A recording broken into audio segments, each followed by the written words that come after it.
देखिए, पंजाब के मुख्यमंत्री ये कुल मिलाकर के हर चीज़ में से राजनीति ढूंढते हैं।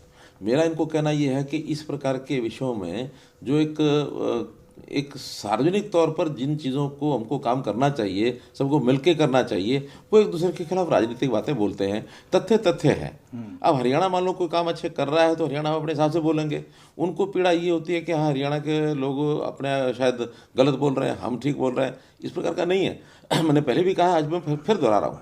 हरियाणा के पिछले साल की अपेक्षा जितने भी पराली जलाने के आंकड़े थे, सैटेलाइट बताता है, हम नहीं बताते हैं, हमारे 25% आंकड़े कम हुए हैं। यानी पिछले साल की घटनाएं अगर मैं देखता हूं तो वो यानी 25% कम होकर के सिर्फ 2249 घटनाएं अब सामने आई हैं, जो पिछले साल 25% उससे कम है।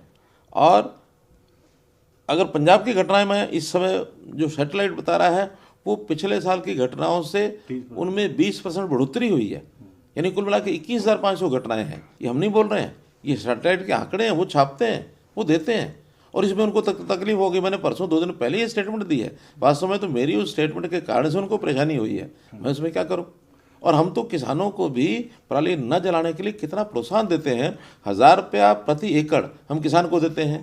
किसानों से जो लेकर के जाता है, पराली खरीद के ले जाता है, उनको पर बेल, चाहे वो आईसीएल का हमारा एथेनॉल प्लांट है वो लेके जाए, चाहे गौशाला लेके जाए, 500 रुपया टन उनको हम देते हैं। फिर किसान को बेल बनाने के लिए या उस सारी पराली को खेतों के अंदर ही यानी बहाई करने के लिए और उसके अंदर मिलाने के लिए हम जितने भी ऑपरेटर्स हैं, जितने उपकरण हैं, एप्लियंसेस हैं, उन सब के ऊपर भी हम 50% किसान को सब्सिडी देते हैं। और अगर कस्टम हायरिंग सेंटर के माध्यम से वो सारा आता है, उसमें तो हम 80% भी यानी कुल मिला करके उनको सब्सिडी देते हैं। यानी तरह तरह के उपकरण हैं, क्या बेलर है, कटर है, रैकर है, सुपर सीडर है, हैप्पी सीडर है, यानी इतने सारे इम्प्लीमेंट्स हमने खरीद के दिए हुए हैं।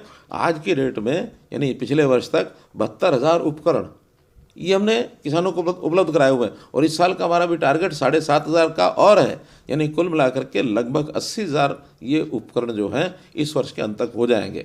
हम इतना काम करते हैं तब जाकर के पराली जलाने से लोग रुकते हैं। और अभी हमारे आगे की योजनाएं तो और हैं कि सब पराली जितनी भी है वो किसान बेचे, जलाए नहीं। और उसकी बिक्री की व्यवस्था, हमारे 24 उद्योग ऐसे हैं जो सहमति दे चुके हैं कि हम पराली खरीदेंगे।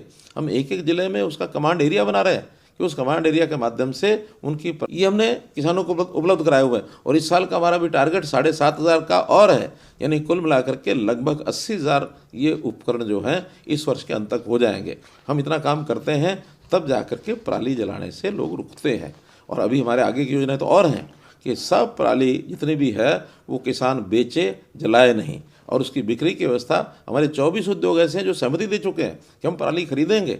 हम एक एक जिले में उसका कमांड एरिया बना रहे हैं कि उस कमांड एरिया के माध्यम से उनकी पराली का उपयोग, चाहे एनर्जी बनाने के लिए, चाहे ब्रिकेट्स बनाने के लिए, चाहे ब्रिकेट्स का जो उपयोग हम करेंगे थर्मल पावर प्लांट में करेंगे, तो ये सारी चीज़ें काम आने वाली हैं। ये वेस्ट टू एनर्जी का हमारा जो प्रोग्राम चल रहा है उसके अंतर्गत हम पराली जलाने नहीं देंगे।